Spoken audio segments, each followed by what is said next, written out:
views and opinions expressed in this program are those of the participants and do not necessarily reflect the views of BronxNet or the program underwriters.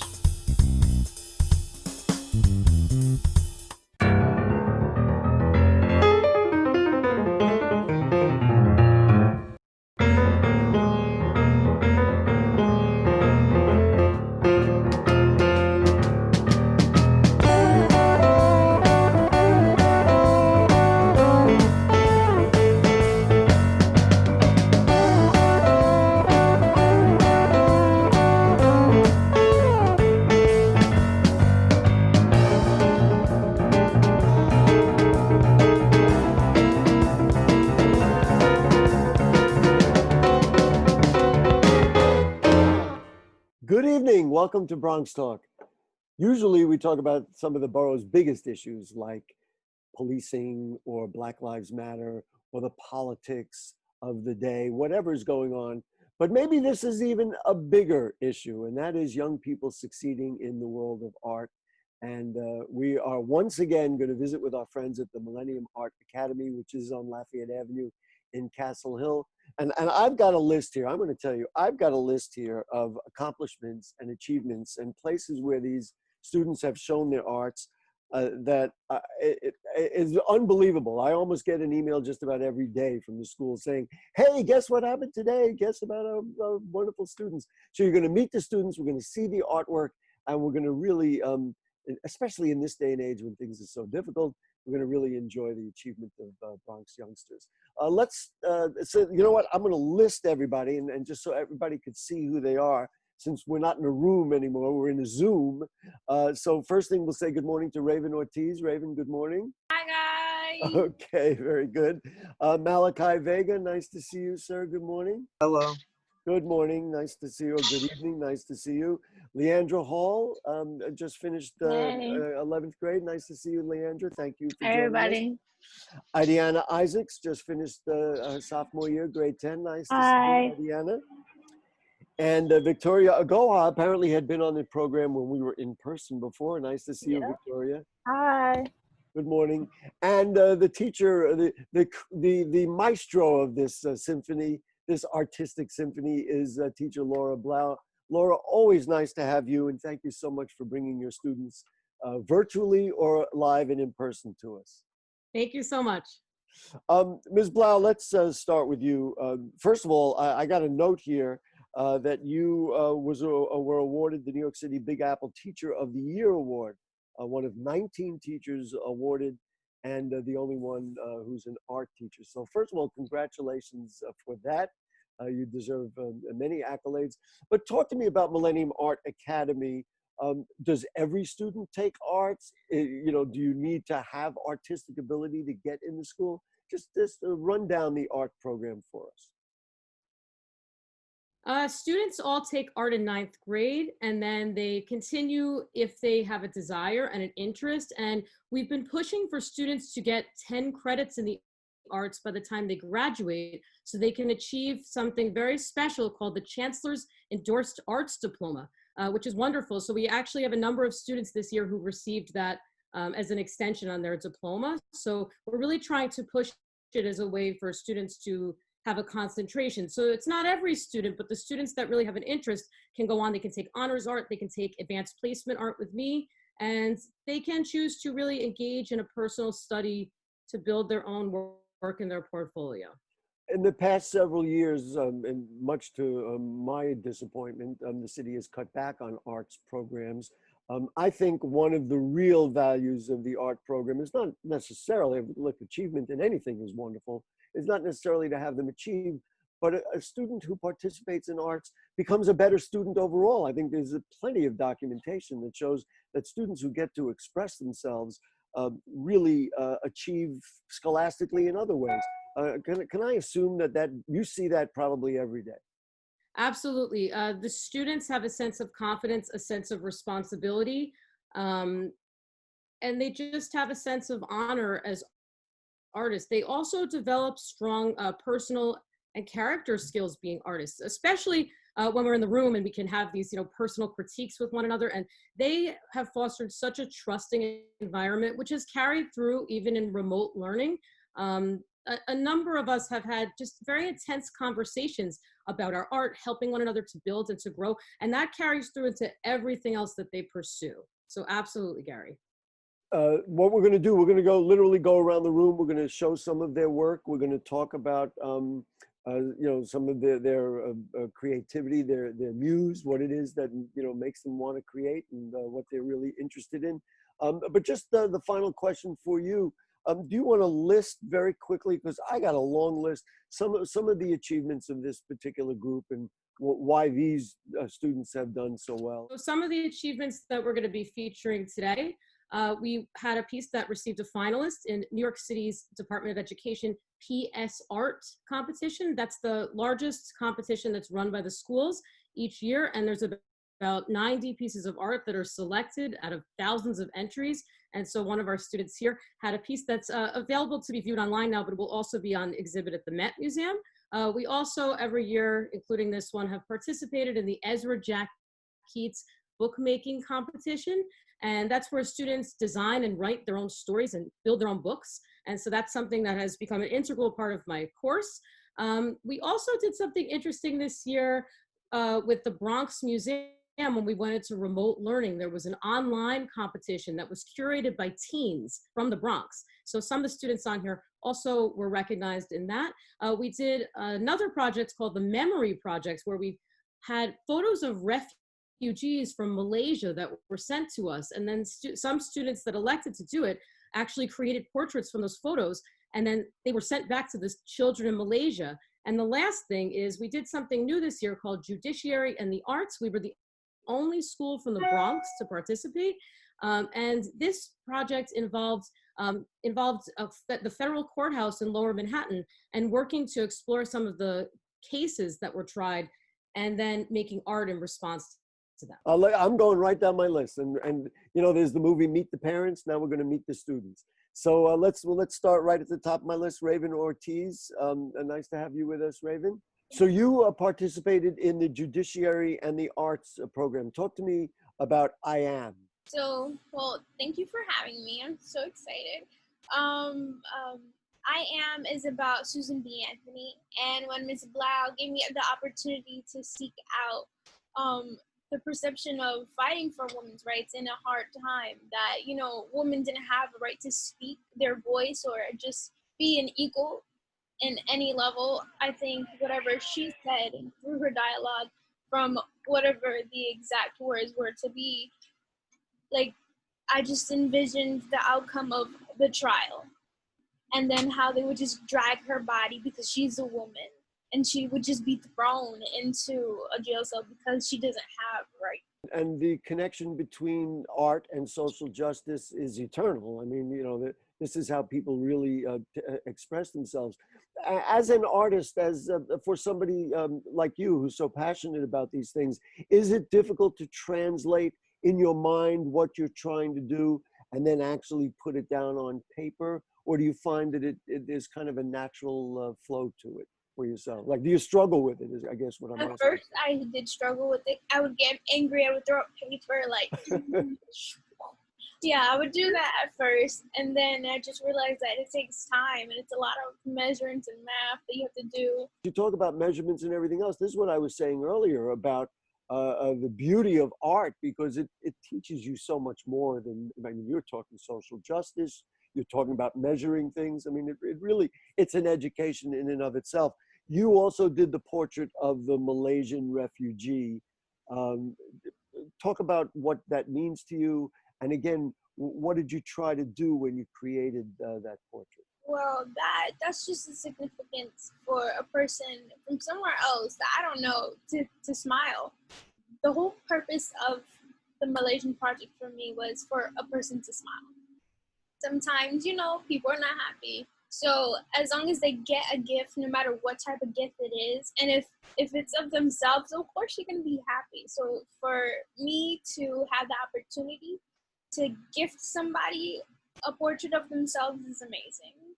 Amazing. And you have graduated, right? So you're going to be on your way to BMCC, we understand. Yes. Guess what? The future is bright. Congratulations. Thank you for joining us. Don't go anywhere. We're going to move around the room a little bit. And let's talk to Malakai Vega, who just finished his sophomore year, his 10th grade. Congratulations, Malakai. You are the winner of the Ezra Jack Keats Bookmaking Award. You made a book? You drew a book? Tell me a little bit about that.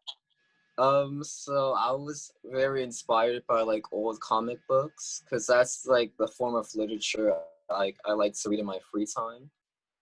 And also I like horror, and I think it's like horror is a very experimental genre where like you can kind of branch out to other things where other genres there's not that much room for like exploration.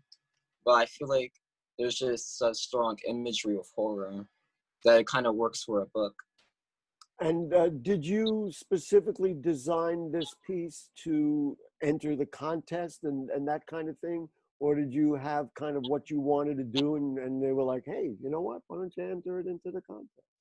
Yeah, it was the second one. It wasn't really planned for it like to be like a competition winner. In terms of the creation of it, was it something that you say, well, I read Marvel comics or I read another kind of comic, and then you kind of imitated it? Or did you like start with a blank slate and then just, you know, make it up from scratch? Well, I kind of made it up from scratch. I knew I wanted it to be horror because that's like the theme throughout my artwork. But I kind of, because it was a side book assignment, and so like I was thinking comic books, horror, and then everything just started coming together after that. Once you get reinforcement of winning an award like you did, and you know, seeing this really accepted, does it inspire you? Does it change you? Does it make you say, oh, maybe I can do more of this? You know, that kind of thing? Yeah, I definitely felt like it was some sort of validation. Because it's like, it always feels good to win and have people like, you know, recognize you.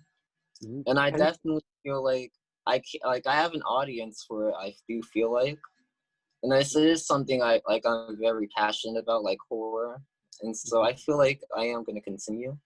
That, you know, that's wonderful to hear. I do want to also talk about Blood Blossom, which was another piece that you had done. What materials were that? It didn't look like a traditional sort of painting. Tell me a little bit about the materials you used. I just used paper. It was a cutout piece, so it's basically cutting shapes into like from a piece of paper, putting it onto a background.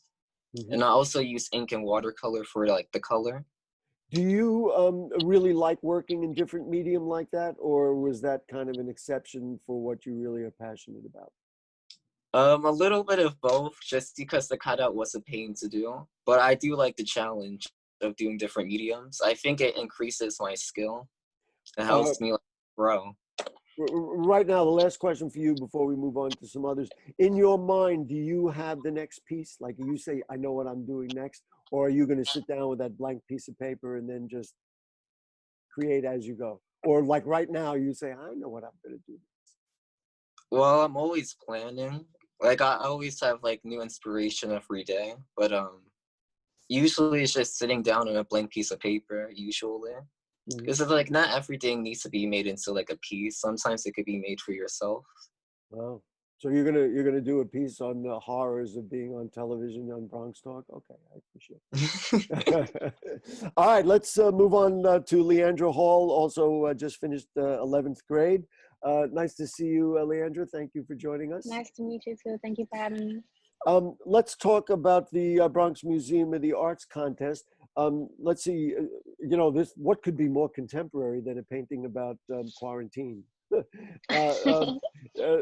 Talk to me about that contest. Now, were you working anyway, or did you say, hey, I'm going to enter this contest, and then came up with this painting? Talk to me about Well, I was actually doing the assignments for Ms. Blau, and she told me about the contest, so I just entered my pieces.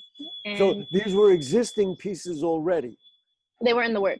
They were in the works. Now, and in a way, the same question that I asked Malakai just before, does participating in these kinds of contests kind of inspire you? Say, well, you know what, I really better do a good job on this, that kind of thing? Yeah, it's definitely cool to enter the contest, but for me, it's like I already like I be having so many ideas in my head. I can't wait to get them down on paper. Give me. Okay, I'm putting you right on the spot. Tell me one idea you have in your head right now that you're thinking about for your next piece. Well, right now, I'm on the road. I'm on a road trip, and I seen a little duck, like a little baby duckling, just running across the road trying to get out the street, and I didn't see if he made it. So I want to draw him making it. Well, if you were doing Malakai's thing, it would be the horror of having him squashed in the road. But Yeah. maybe, but maybe you'll have a little more benign. But you know, we're really grateful. Now, they said you were on a trip, so I mean, you care to say where you are or where you're going? And you I'm literally at Taco pulled Bell. up. You're where? I'm at Taco Bell. Or you're at Taco Bell somewhere out there? Yeah, I think I'm in Kentucky right now. We Wow. just passing through. Yeah. That's okay. You share a little bit of the Bronx with those people. They will do better if you do that. Talk to me Right. about the creative process for you. Sounds like you just like really ready to go. Yeah, like I see something or I like to take pictures and I'll take little pieces from certain things and just mash them all together, whether it's something I see or something that's just in my head, and I kind of just like make it work, you know? Did you perceive of yourself to be an artist before you got to Millennium Art Academy? You did. You always Yeah. thought you wanted to be? Yeah, I was always like sketching and things, but Miss Blau really like helped me because I've never really been a color person. I always used to sketch and stuff, but Miss Blau threw some watercolors at me and I hated it at first, but it's cool to learn. I'm really excited like working with color and getting better at it. With each piece, I feel like I get better at using color. And I think watching yourself achieve, like to say, wow, this actually Yeah. came out pretty good. Yeah, like when you see the end product, it's like, yo, I can't wait to start the next one. Talk to me about robbery. I've always had a thing with Egypt, and like, you know, I've always been into the ancient Egypt things, the gods or whatever. I remember this specific episode of Backyardigans. They were in Egypt, and so the prompt was surrealism, and I'm a Pisces, so I threw a mermaid in there, and that's where, like, you know, I told you earlier that I just kind of mashed things together. So that's pretty surreal. You don't see mermaids in Egypt. Each one of the Mermaid students fairy. that we've talked to and will talk to, art has really affected them in their lives. And is that somebody getting their takeout order from Taco Bell? I hear them. Yeah. You know, I really wouldn't mind a veggie taco if you can grab me one. That'd be fun. All right, I'll do that for you. But it seems evident to me that each one of the ones who have spoken, and I'm sure the other two we're going to talk to, art has really affected you as a person. Aside from your skill as an artist, you see the world Yeah. differently, don't you? Yeah, definitely. Like you see everything as like beautiful and just colors, and how could I make that onto a piece of paper? It's like you definitely do see the world differently drawing all the time, like recreating things. What a joy to have you and all of the students. Let's say hello to Ideanna Isaacs, who just finished grade 10. Ideanna, talk to me about Made of Money. I wish I was. So that piece, it was like I just wanted to express like my ideas and like how I feel like being in the professional world, like the business world, how it can be like stressful, and like most of the time when you're expected to be professional, you aren't supposed to show like any emotion and whatnot. So I really wanted to like capture that. And then also it's like you need money to get to the top of where you are. And so it's like, yeah. Well, now you are not a business person, and yet you did this piece. Talk to me a little bit about kind of where you got that inspiration from. Is that looking at elders or parents or somebody else, or just a perception of the world? Yeah, it's just my perception of the world and like how I hear other people describe it as. Like it's almost as if like it's a fight to like get to the top. And it's also very scary how it's like you don't have many emotions in order to function and to be in that world. One of the things I thought about your work as I looked at it before the program was the versatility. Made of Money is one thing, but then Midnight Wonders is a whole other thing. Talk to me about, I guess, two parts of it. number one, what is Midnight Wonders about? And then being able to be versatile enough to do two different things like that. So Midnight Wonders is about like basically a castle out in like the middle of nowhere, like in a very silent, quiet place. And at night, and it's like you can see the castle is like still wide awake even though it's dark. And it's really just supposed to represent something that brings nostalgia to me and to other people. And you know, when I looked at that, I said, in order to create a piece like that, I mean, I'm not that kind of an artist, but in order to create a piece like that, you really have to kind of immerse yourself in the whole thing and get, you know what I mean? And get yourself, like, be into it, you know?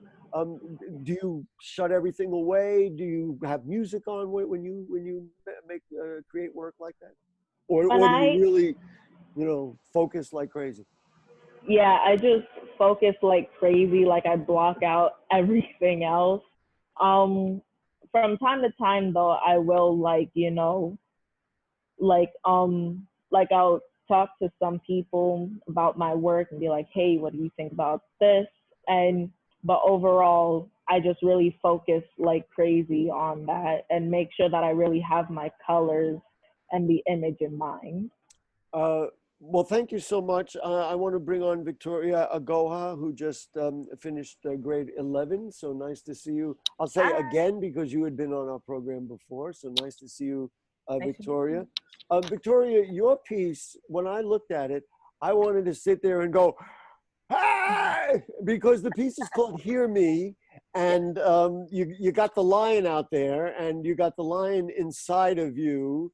So I don't want to push too far, but tell me a little bit about the emotion behind what that piece is about. So Hear Me, it came from when I was in 10th grade and things were starting to get a little more serious and I was struggling. And I wanted an art piece to represent how I was feeling, the struggle and pain. And like, I just wanted a way to just vent it out. And the best way is to just like yell, but also show the soft side of it. So for Hear Me, I use a line to show like, you can just exert out all your pain, all your struggle. And as for me, as a Christian, I want to show, even though when you exert all your pain, all your struggles and all the tears, you can still be like, it's going to be okay. There's going to be peace after the storm. Even though you feel like you're in chaos, you can still take it out. You can just get it out of yourself and remind yourself that you're going to be okay. That's why there's a ripple to remind you that even though you feel like you're dispersed, there's still center, there's still serenity, there's still peace, that you can still find yourself even when you feel lost or you feel so overwhelmed by life itself. Do you usually make work like that, that's like inspirational? Like sometimes do you just draw something that you think is nice? Or is that what really grips you and motivates you to create? For me, most of my art pieces are based off stories I usually have. But for that one, I felt like that was the first time I really showed my emotions. Usually I show about my culture and some stories, like I said before, I like to exemplify. But for me, that one was just like me exemplifying, just getting rid of all emotions. And it was interesting that when I did the art piece, it reminded me over and over again that I can just yell out my problems. Like Blau knows, it was a crazy journey making that art piece, getting it. Like every time I wanted to yell it out, every time I wanted to push it away, but each time I came back and I came back stronger with it. So yeah, this is my art piece for emotion, my first art piece of emotion. Well, I can tell you that, as I said, right, as I greeted you, that was how I felt when I was like, I got it, you know, that kind of thing. Anyway, so we've talked to each of the 5 students. Ms. Blau, I watched you in what you can do during Zoom. You are just as proud as Punch, right?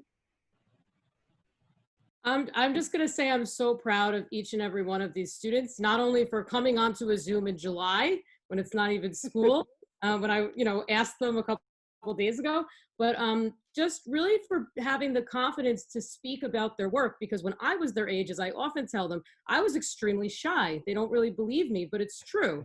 I had art inside me and I felt like it was my voice, but I hid behind the art materials. I hid behind a camera.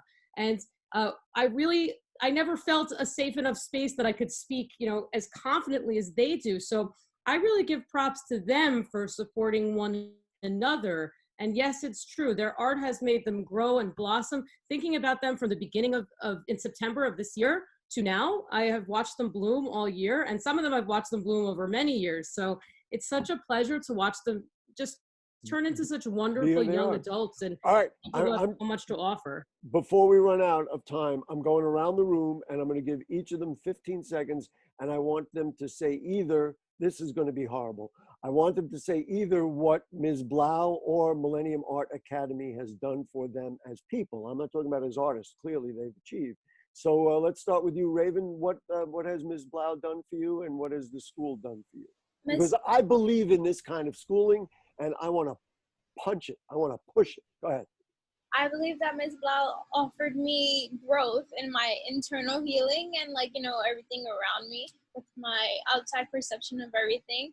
I also believe that she helped me never give up and finish a deadline on time, because sometimes kids like me, we don't want to finish things. Kids like all kids. All right, we're going to have to move kind of quick so we don't run out of time. Malakai, any thoughts from you, sir?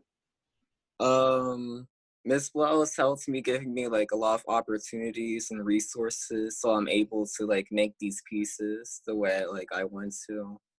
Mm-hmm. She's also helped in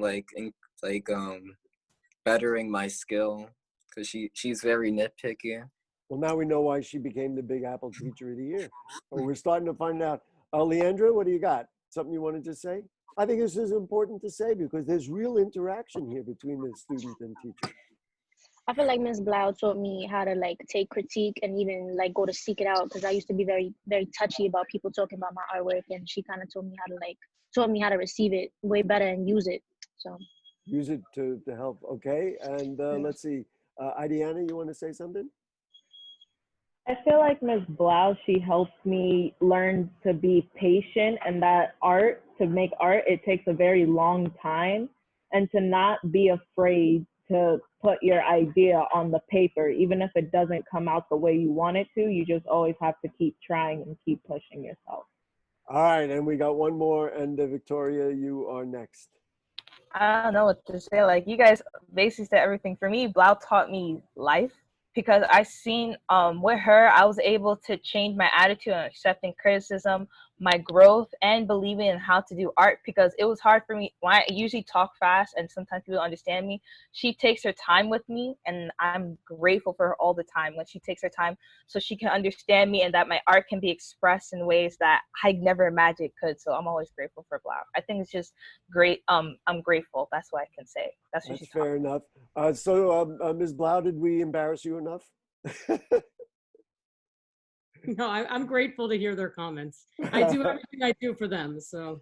I know you do, and I know you really care, and all the people at Millennium Art Academy, they're just doing the way I see it from my seat. You're just doing a great job. Anybody have anything else to say? Because what's going to happen now? Leandra, you wanted to say something? We love you, Ms. Blau. Oh, isn't that sweet? Love you always. What I was going to say is Leandra's going to get the surprise of her life, because she's over there in Kentucky, and she's going to walk out of the Taco Bell, and we're all going to be standing out there waiting for tacos. So you better load up and get us all tacos. Anyway, Millennium Art Academy, Laura Blau, and all the great students, thank you so much for inspiring all of us. Things are so difficult, and when we see young people like you, we can all do better. I mean, your work really has effect on all of us. Thank you so much. Folks, we'll see you next week on BronxTalk. We're going to get back into what we normally do. We're going to talk about the city council and the mayor coming to agreement on a budget. And maybe they'll put more money into art schools. Wouldn't that be smart? Anyway, everybody enjoy, stay safe, and certainly on the road, Leandra, you stay safe, and we'll see you around town. Thanks to our great producer, Helen Greenberg, and good night. We'll see you.